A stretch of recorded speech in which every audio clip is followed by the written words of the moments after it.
Club de Lecturas del Holocausto.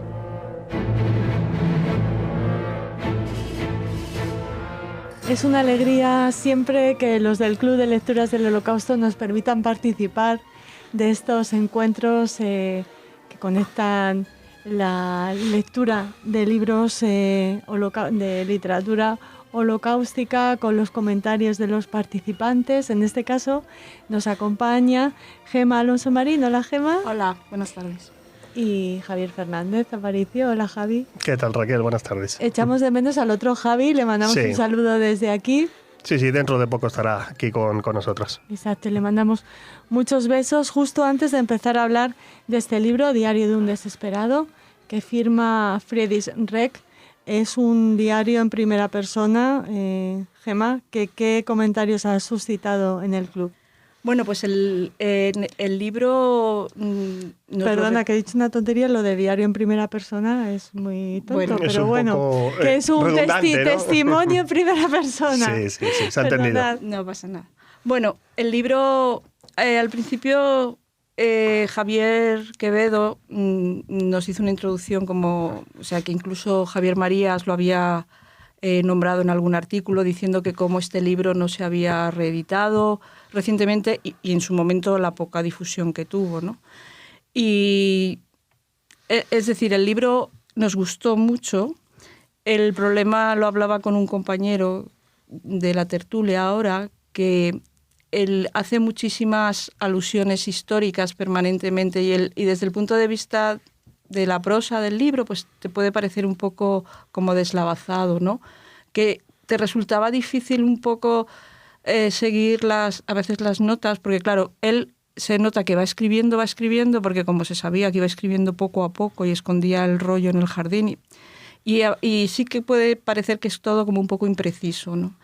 Pero la edición que estuvimos utilizando estaba muy bien porque la traductora puso muchos nombres a pie de página y te permitía, cuando hacía alusión a determinados personajes de esa época, pues te ponía un poco, pues era este personaje. Contextualizaba, claro, ¿no? Contextualizaba. El libro a mí me parece que es un testimonio increíble porque de lo que lo haga además un alemán, ¿no? Un alemán que se opuso al nazismo desde el principio, que de hecho él y su mujer es justo entre entre las naciones. Porque escondieron a judíos, y él desde un principio, pese a que luego él como persona pues tenía otros aspectos que no nos gustaban, que era una persona muy clasista, que era una persona pues eso, que le gustaba mucho aparentar y le importaba más lo que pensaran de él que el fondo, ¿no? Incluso cuando estaba debido a la inflación, tenían serios problemas económicos como todos los alemanes, él seguía manteniendo su estatus, iba bien vestido, o sea, desde ese punto de vista nos puede parecer un personaje un poco mediocre, ¿no? Que valoraba más la apariencia de todo, el mantener un estatus frente a lo realmente importante. Pero lo que sí es cierto es que el libro, a mí me parece que como testimonio de una persona alemana que en aquella época, en esos años tan duros, se mantuvo contrario al nazismo de esa manera y que ayudó a sus amigos judíos, que los defendía y que incluso escondió a la que fue su secretaria y demás. Incluso cuando estaba encarcelado, su mujer la siguió escondiendo. A mí eso me parece como testimonio y como ser humano de él, pues que el otro se le perdona, ¿no? Por supuesto. Porque... Y luego desde el punto de vista literario, bueno, a mí me gusta mucho leer. No tengo tampoco unos conocimientos muy amplios sobre si te puedo decir que es una calidad. Hombre, él creo que lo que sí hablamos en él, que no es un humanista, ¿no? O sea, no es Stefan Zweig, no es esa calidad de una persona increíblemente culta que te cuenta todo con esa facilidad, como el caso de Zweig, ¿no? Él se le ve que es un hombre pues más normal, menos, aunque él se las daba de intelectual, no era tan intelectual.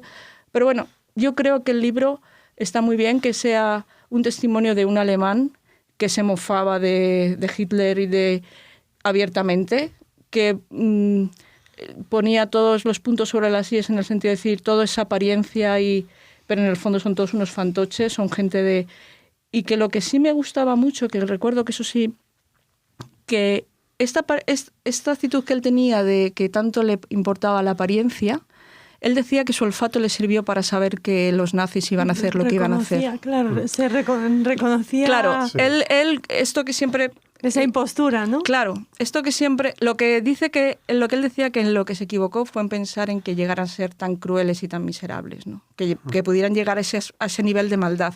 Pero él decía que desde el principio no le gustaban. Entonces, bueno, quizás desde el punto de vista literario, y para resumir, pues no sea una obra maestra, pero yo creo que como testimonio está ahí, y luego, para mí, en aquella época, jugarse la vida como se la jugó y escribirlo y esconderlo, que si hubiera encontrado... Al final, por desgracia, murió, ¿no?, en Dachau, pero que nos contaba Javier que creían que murió de tifus, que realmente no... Sí. Pero yo creo que ya eso... Pero bueno, fue deportado a Dachau. O sea, fue deportado, curiosamente, de Dachau, no por el libro que no lo llegaron a encontrar nunca, sino que lo encontraron después de la guerra, y su primera publicación es del 47, me parece que es. Sí, muy reciente. Sí. O sea, tras la guerra. Tras la guerra, es uno de los primeros testimonios realmente de lo que era el nazismo. Antes, con lo que decía Gemma del olfato, me recordaba también mucho a Sebastian Haffner en ese sentido, ¿no?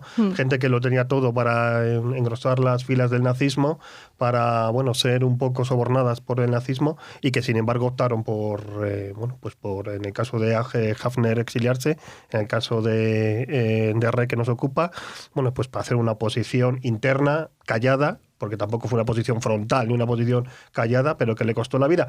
Le costó la vida, curiosamente, porque él se quejaba también de lo que ha comentado Gemma, de que con la inflación ya que había al final de la guerra, sus derechos de autor eran nimios, bajaron muchísimo. Se quejó ante su editor, y se cree que el editor fue el que le delató ante la Gestapo por esta cuestión. Parece ser que la Gestapo era poco menos que un derrotista, y bueno, pues desde sus primeras detenciones en octubre del año 44 hasta que murió en febrero del 45, se cree que de tifus, efectivamente, pues ya Reck fue un preso, digamos, político más. Claro, no hemos dicho que era escritor. Y médico. Creo. Sí, era médico. Primero, de hecho, médico, digamos. No debía de estar o no ejercía. Dice que ejerció en un barco al principio de su carrera, pero luego no le gustaba la profesión médica y se dedicó a escribir. Bueno, también lo ha dicho Gemma muy bien, no es que fuera un gran escritor, sí, era un escritor de cierto éxito, libros infantiles, libros de entretenimiento, y luego tiene una obra que ha sido publicada recientemente aquí al castellano, que la ha publicado Reino de Redonda, la editorial de Javier Marías, que admira a Reck, que es la de Historia de una demencia colectiva, que es sobre el levantamiento anabaptista en el siglo XVI en Münster, que Reck lo que hace es contextualizar no solo en su tiempo, sino que lo lleva a lo que ha ocurrido con el nazismo y cómo el pueblo alemán, de nuevo estamos ante una cosa muy hafneriana, como el pueblo alemán a veces entra en una psicosis colectiva que les lleva a una destrucción de lo que hay alrededor y una autodestrucción como nación. Y ese libro fue publicado durante el Tercer Reich, fue censurado por los nazis. Fue publicado ya después de la guerra también. Póstumo. Sí. De todo este diario de un desesperado, ¿con qué parte os habéis, no sé, emocionado o escalofriado más? Claro, el tema que también lo hablamos siempre con los compañeros del club de lectura, ¿no? Es que cuando sigues ahondando en todo este horror, nunca dejas de sorprenderte, ¿no? Siempre hay algo, o sea, que la maldad del ser humano es tremenda, ¿no? A mí me dio muchísima pena que él mismo, que incluso intentando hacer todo lo que intentó, ¿no?, pues acabó como todos. Y que incluso haciendo bien lo que tienes que hacer, que era eso, cuidar a la gente a la que estaban persiguiendo, esconderla, jugándote la vida, pues al final él, por algo tan absurdo como que le acusaron eso de injurias al sistema económico alemán, ¿no? A la moneda alemana, ¿no? O sea, por algo tan... Después de que todo lo que había hecho, lo que había luchado, pues que acabe así, ¿no? Pero incluso a mí me hace gracia porque lo que veías es que con toda esa situación él era genio y figura. O sea, la gente que coincidió con el Dachau, hay un testimonio que decían que incluso allí también iba de dandy. El hombre ya le faltaba, nos lo ilustraron en la guía de lectura, que iba con una chaqueta que le faltaba una manga, absolutamente destrozado por la enfermedad, y él seguía todavía diciendo que él tenía tierras en Baviera y que o sea, incluso hasta los últimos momentos de su existencia, él era un dandy, ¿no? Él ejercía de... Llega hasta enternecer un poco. Sí, en no, la detención, ¿no? Aparece en el diario, en la detención primera, luego le liberan, pero en la detención primera se encuentra con un balcánico, me parece que es un croata en la cárcel de la Gestapo. Y están los dos igual, detenidos, torturados, y este hombre le suelta un speech, Reka, al croata, de que todo venía porque se habían rebelado contra el emperador del imperio austrohúngaro, y que desde entonces pues todos los problemas, imagínate, figúrate la cara del otro cuando se encuentra con este hombre, como dice Gemma, un dandy que le está contando una cosa que parece ya de ciencia ficción en la realidad desgraciada que están viviendo. O sea que... ¿Cuántos un poco para que nuestros oyentes se hagan idea de cómo funciona el club? ¿Cuántos días habéis dedicado a hablar o cuántas, no sé, una jornada, me imagino, la habéis dedicado a este libro? Aquí ya aprovecho para la oportunidad, como dicen, para nosotros... para nosotros el auténtico placer del disfrute es leer más o menos una vez al mes y medio, en función de lo que ellos pueden, ¿no? Realmente el trabajo lo hacen los dos organizadores, porque previo a cada libro nos entregan un dossier de información tremendo. Y entonces lo que hacemos es, nos vemos, ponemos el libro en común, y ahí ellos ya nos dan el libro para la siguiente jornada, que suele ser eso, alrededor del mes. Y al día siguiente siempre Javier nos dice, mañana tenéis en el correo el dossier, y ya ahí te pones a trabajar, ¿no? Uh-huh. Pero vamos, para nosotros no es un trabajo, es un auténtico placer. Yo, como antes charlábamos, he estado en muchos clubes de lectura, me gusta mucho leer, y no he conocido ninguno en que los organizadores se tomen esta cantidad de trabajo de manera totalmente... es que creo que es de justicia decirlo, sí, ¿no? Porque hoy que lo digas hoy en día nadie da nada a cambio de nada. Uh-huh. Todos somos tremendamente egoístas con nuestro tiempo. Y de verdad que aprendemos todos mucho, no solamente de la lectura del libro, de la puesta en común, porque yo lo que les decía a ellos, siempre te vas a casa con más de lo que llegas, siempre. Uh-huh. Y el tema es que el libro... el dossier son dossiers de a lo mejor 20 páginas que te contextualiza históricamente el libro, te habla del autor, te recomienda otras lecturas, y hay una cantidad de trabajo ingente y inmensa, ¿no? Entonces, para mí es un auténtico placer, y de verdad no es porque esté el delante, ¿sabe? Y lo dirá José Luis, para los participantes solamente nos va la parte buena, ¿no? Lo otro es una inmensa labor por su parte. Esperemos que algún editor esté oyendo lo que dices. Ojalá. Y se animen a publicar el libro ese libro que se está preparando. Creo que este año habrá buenas noticias. Espero que en los próximos meses, ya entre febrero y marzo, y bueno, pues que podamos ver esos trabajos también publicados. Pero bueno, yo, correspondiendo a Gemma y dándole las gracias por sus palabras, para nosotros el placer es recíproco, porque bueno, tener un grupo de 15 personas, primero tan lectoras, segundo tan comprometidas, ¿no? Digamos, no solo en leer, sino en estos temas que además muchas veces...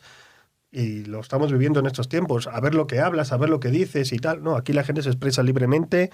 De los libros hay opiniones tanto positivas como negativas, y la verdad que todas son fundadas. Uh-huh. Todas están dentro de las razones que cada lector haya encontrado.